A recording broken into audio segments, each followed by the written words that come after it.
तो क्या महाराष्ट्र में मिली करारी हार के बाद उद्धव ठाकरे छोड़ेंगे महाविकास आघाड़ी का साथ? क्या महाराष्ट्र में उद्धव ठाकरे करने जा रहे हैं एक बड़ा खेल? एक तरफ जहां महायुति सरकार बनाने की तैयारी कर रही है, देवेंद्र फडणवीस मुख्यमंत्री पद की शपथ लेने जा रही हैं, तो वहीं दूसरी तरफ देखा जाए तो उद्धव ठाकरे अब इस जद्दोजहद में जुट गए हैं कि वो महायुति के साथ जाए या फिर महाविकास आघाड़ी के साथ रहे या फिर अकेले ही बीएमसी चुनाव की तैयारी करे। दरअसल महाराष्ट्र में अगले साल बीएमसी के चुनाव हैं। आपको बता दें कि कुल 227 वार्ड है और 2017 में हुए चुनावों में शिवसेना जो कि अविभाजित थी, उस वक्त एकनाथ शिंदे भी साथ थे, 84 सीट जीतने में कामयाब होती है। वहीं बात करें भारतीय जनता पार्टी की तो 82 सीट भारतीय जनता पार्टी जीतती है, कांग्रेस 31 सीट जीती है।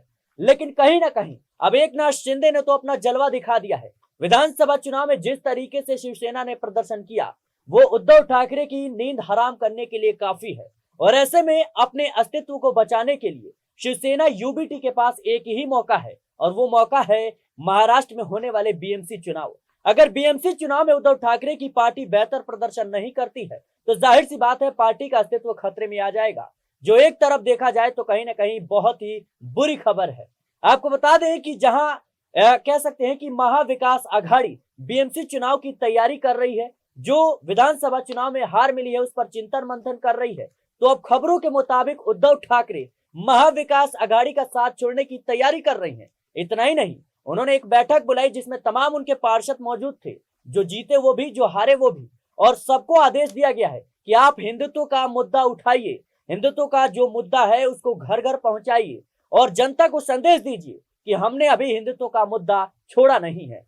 कहीं ना कहीं उद्धव ठाकरे इस बात की ओर इशारा कर रहे हैं कि कहीं ना कहीं उन्होंने महाविकास आघाड़ी के साथ गठबंधन किया, इसका खामियाजा उन्हें भुगतना पड़ा, जिससे हिंदू वोट बैंक है वो कहीं ना कहीं छिटकता हुआ नजर आया। तमाम पहलुओं पर चर्चा करेंगे विस्तार से। हमारे साथ हमारे सहयोगी अमन सर मौजूद हैं। सर बहुत बहुत स्वागत है आज के प्रोग्राम में। और जैसा कि आप देख रहे हैं कि महाराष्ट्र में जिस तरीके से राजनीतिक हलचल तेज है, कहीं ना कहीं उद्धव ठाकरे को लेकर सवाल इसलिए उठ रहे हैं क्योंकि महाराष्ट्र में बीएमसी के चुनाव है और ये आखिरी मौका है उद्धव ठाकरे के पास। लोकसभा चुनाव में भले ही शिवसेना यूबीटी ने बेहतर प्रदर्शन किया, लेकिन विधानसभा चुनाव में कहीं ना कहीं बड़ा नुकसान हुआ है, बड़े पैमाने पर नुकसान हुआ है और अब बचा है बीएमसी चुनाव। क्या लगता है आपको, क्या अब जिस तरीके से उनके तमाम पार्षद इस बात पर जोर दे रहे हैं कि भाई आप अलग होकर चुनाव लड़िए, आप छोड़िए शरद पवार को, आप छोड़िए कांग्रेस पार्टी को, अलग लड़ेंगे तभी जो हमारी पार्टी है वो बच पाएगी, कैसे देख रहे हैं? देखिए, पहली बात तो ये है कि शिवसेना उद्धव ठाकरे जो है वो काफी इस समय खामोश और चुपचाप बनी हुई है, क्योंकि जब से महाराष्ट्र के अंदर विधानसभा चुनावों में करारी शिकस्त झेली है एनडीए गठबंधन ने, उसके बाद से लगातार शिवसेना उद्धव ठाकरे जो है वो अलग थलग पड़ती हुई नजर आ रही है। क्योंकि आप जरा देखिए कि जो शिवसेना हमेशा हिंदुत्व के मुद्दे पर चुनाव लड़ती हुई नजर आती थी, या फिर यूं कहा जाए कि हिंदुत्व का मुद्दा जो है वो सबसे पहले किसी ने अगर भुनाया तो पॉलिटिकल तौर पर शिवसेना ने भुनाया। और यहाँ पर शिवसेना जो है वो अपने आप को एक बार फिर रिस्टैब्लिश करना चाहती है, क्योंकि विधानसभा चुनावों के जो नतीजे सामने आए उसने एक तरीके से कहा जाए तो शिवसेना को झकझोर कर रख दिया है। और जो उद्धव ठाकरे, आदित्य ठाकरे लगातार इस फिराक में थे कि भाई यहाँ से उनकी पार्टी को एक बड़ा बहुमत, एक बड़ा जनमत संग्रह मिलता हुआ दिखाई पड़ेगा, लेकिन वैसा कुछ हुआ नहीं। आप देखिए विधानसभा चुनावों में शिवसेना को 20 के आसपास सीटें मिली हैं, कांग्रेस पार्टी को 16-17 मिली हैं, वहीं अगर शरद पवार गुट की बात करें तो 8-9-10 सीटें मिली है। यानी कि एक बुरी तरह से हार यहाँ पर होती हुई दिखाई पड़ी है। 50-52 सीटें कुल मिलाकर 50-55 सीटें मिली हैं एनडीए गठबंधन को, तो ये अपने आप में खासा निराशाजनक प्रदर्शन कहा जाएगा। अब ऐसे में शिवसेना उद्धव ठाकरे के पास बड़ा मौका है, बीएमसी चुनाव है, और यहाँ पर क्या पार्टी खुद को रीस्टैब्लिश करने के लिए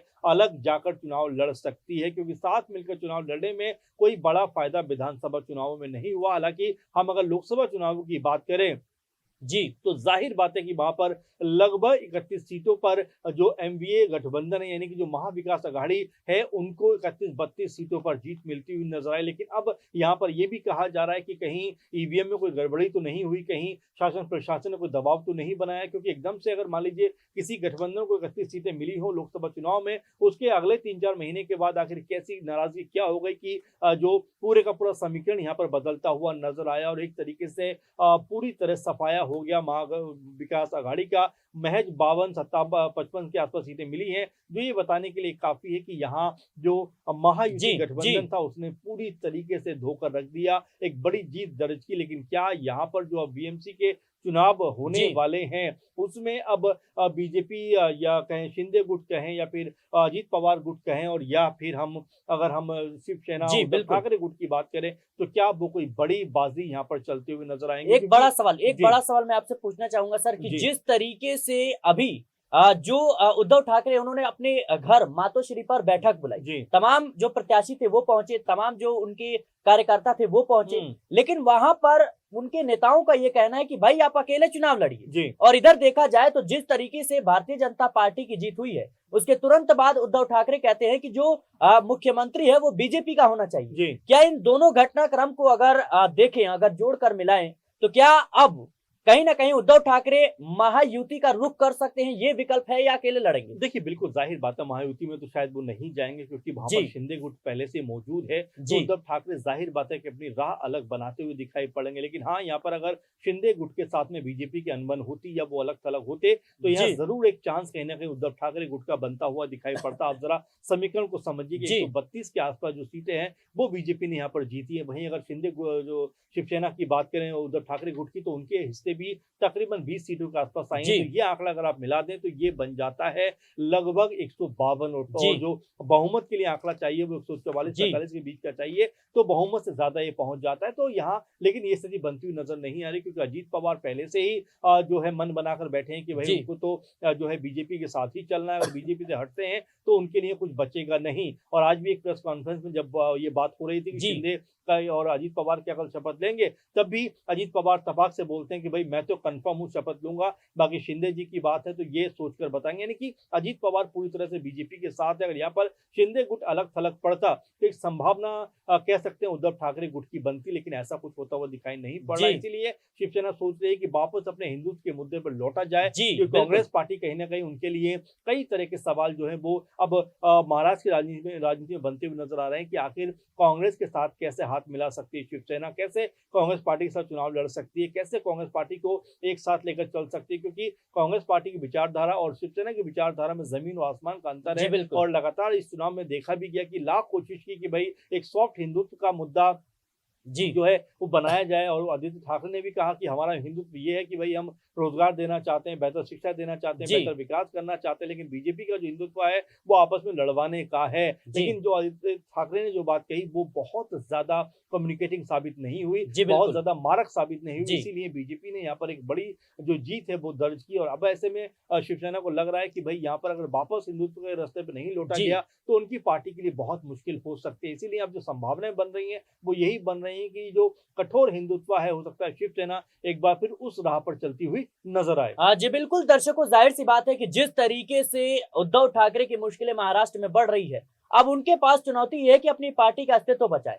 भले ही उन्होंने लोकसभा चुनाव में अच्छा प्रदर्शन किया, विधानसभा चुनाव में कम सीटें जरूर हासिल की, लेकिन कहीं ना कहीं बीएमसी चुनाव काफी ज्यादा महत्वपूर्ण इसलिए है क्योंकि 2017 अगर हम आंकड़ों पर नजर डालें तो 2017 में जब बीएमसी के चुनाव हुए थे उस वक्त शिवसेना जो कि अविभाजित थी, यानी शिंदे नहीं गए थे बीजेपी के साथ, तो वहां पर 84 सीटें जीतने में कामयाब रहती है। लेकिन भारतीय जनता पार्टी महज 2 सीटों से पीछे रहती है, 82 सीट जीतती है, कांग्रेस 31 सीट। यानी अब तो शिंदे भी भारतीय जनता पार्टी के साथ चले गए हैं। तो जिस तरीके से विधानसभा चुनाव के नतीजे सामने आए हैं और अगर यही नतीजे बीएमसी चुनाव में दोहराए जाते हैं तो फिर जाहिर सी बात है कि जो शिवसेना है वो कहीं ना कहीं 15 से 20 सीटों पर निपटती हुई नजर आएगी। और ऐसे में कहीं ना कहीं छोटे चुनाव में इस बड़ी पार्टी का हार कहीं ना कहीं अब पार्टी के लिए एक कह सकते हैं अस्तित्व का खतरा बन सकता है। जाहिर सी बात है कि अब उद्धव ठाकरे को चिंतन मंथन करना है। हालांकि रिपोर्ट्स के मुताबिक उद्धव ठाकरे अकेले चुनाव लड़ने पर विचार कर रहे हैं। उनके तमाम जो सेवक हैं वो कह रहे हैं कि आप अकेले चुनाव लड़िए, लेकिन फिलहाल उन्होंने आधिकारिक तौर पर कुछ बयान नहीं दिया है। लेकिन सूत्रों के हवाले से जिस तरीके से अब जो सुगबुगाहट देखने को मिल रही है, इसके मुताबिक कहीं ना कहीं उद्धव ठाकरे अब महाविकास आघाड़ी का साथ बीएमसी चुनाव में छोड़ सकते हैं, यानी अकेले चुनाव लड़ेंगे। अब देखना होगा कि उद्धव ठाकरे क्या कुछ बीएमसी चुनाव से पहले फैसला लेते हैं। फिलहाल के लिए इस रिपोर्ट में इतना ही। देश और दुनिया की तमाम खबरों के लिए बने रहने नेक्स्ट टाइम पॉलिटिकल बाइट के साथ।